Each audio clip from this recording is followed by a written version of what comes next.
Well, hi, my name is Martin. I'm the creative director at Coldwood, and we've made Unravel 2. First Unraveled, awesome puzzle game. Met with a lot of critical acclaim. Fans loved it. What is new for Unravel 2? Everything, more or less. No, we tried to make something that felt distinctly new on all levels. So it's just the tone is different and it plays very differently. And I think the biggest thing is that in this game there is always two characters. The game is playable in co-op and it's playable in single player, but it's always two characters there, and you're always like helping each other and building that bond between those two characters throughout the game. And in terms of tone, it's a more positive, like upbeat game. And in terms of how it actually plays, it's just sort of like faster and more agile and more playful, I would say. It's more of a platform game than the first one was. There's still definitely like lots of like tricky puzzles in it, but the platforming is much more like, playful and nice, I would say. Nice. Was co-op like a feature that was requested a lot by fans? I mean, it wasn't so much that it was requested as we just like saw right away that it was something that we needed, because we saw so many people playing the first game together, and just, you know, it's something that I love personally. Like I like playing with my kids, like playing games with them, and like I feel like there aren't enough games like that. So that's why like wanted to make one for a long time, and now as we saw just people playing Unravel, the first one, even though it was a single player game, they still played it with their kids, with their partners, with like friends, and just share that experience. So I figured that it's just like a totally natural step for us to make them actually able to play together as well. Did having the two characters mean going back to the drawing board as far as like how you guys approach making puzzles and things like that? Oh yeah, for sure, and that was kind of like the point as well. Like we don't like doing the same thing over and over, so we tried to come up with like a way, like how can we make this interesting? How can we make this new? And how can we make this feel like great?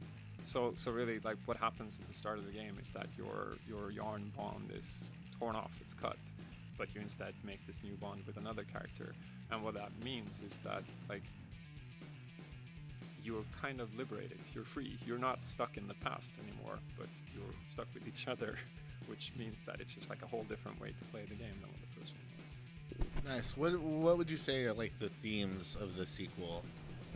I think the theme is that of just like bouncing back. Like in the first game we had a very like slow, long build up towards a very kind of dark twist at the end where things got really, really dark, but then we turned it around and made it super bright, made it super happy, which was a powerful moment. But we wanted to do something very differently this time around, so we just felt that let's put the twist at the start.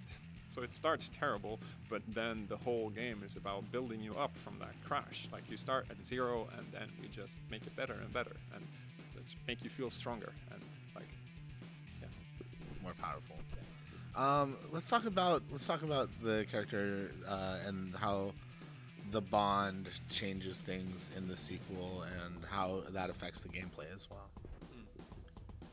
The idea is that a Yarny is kind of like a little helper. It's sort of like the embodiment of our positive emotion, or our hope, our longing, things like that.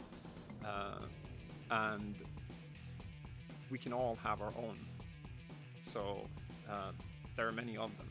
And this game is about two of those little Yarnies building a bond with each other. At first, they don't really have a purpose as such, but as you play the game, you will find like people for them to help. You will find a mission for them to accomplish, and they're essentially there to try to just like set things right and fix bad moods, more or less. So like the tone of the game is just like very kind of optimistic that whatever happens, we can deal with it. We can overcome it. Nice. What, like, you know, most platformers you play nowadays, you're gonna be like fighting bad guys and things like that, but sort of the things you deal with here are a little more environmental and I don't want to say esoteric, but kind of, you know, they're very creative. What's it like, or how difficult is it to keep a platformer engaging when there's sort of no combat involved? It's not that difficult, I think. We have a very we have a nice process to how we make these things. We try to get everybody in the studio really involved in all decisions. So basically, almost all of us at some point have been involved in most aspects of this game development, like from writing to design to like level design. So we've had kind of like a consensus approach almost, where we tried to do everything as collaboratively as possible, and we've just like designed a ton of different platforming and puzzle ideas and tested them out. And we have very good tools for just making like very quick prototypes, so we can just like draw something out and play it like instantly almost.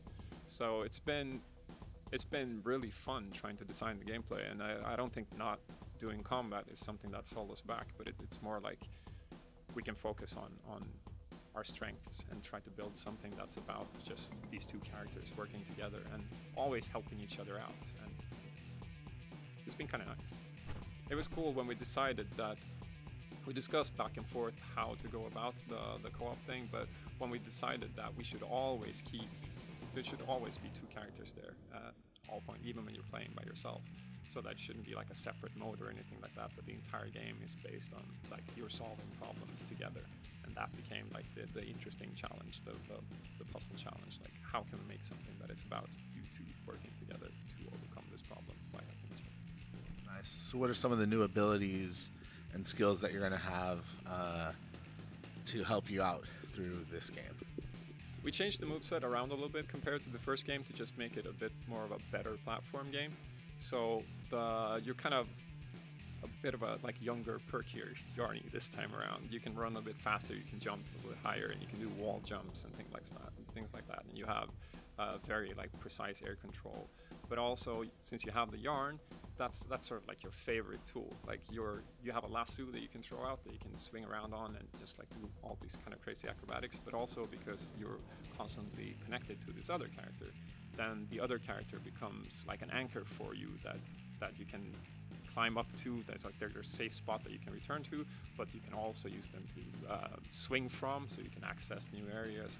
Or even like if one character is swinging from the lasso and the other character is swinging from the connecting yarn, you can do these really like acrobatic stunts. So it's kind of like, it's a very agile game. It's kind of fun. Let's see, and right now no current plans for Switch, right? No plans yet. We would love to, but we'll see like if the stars align.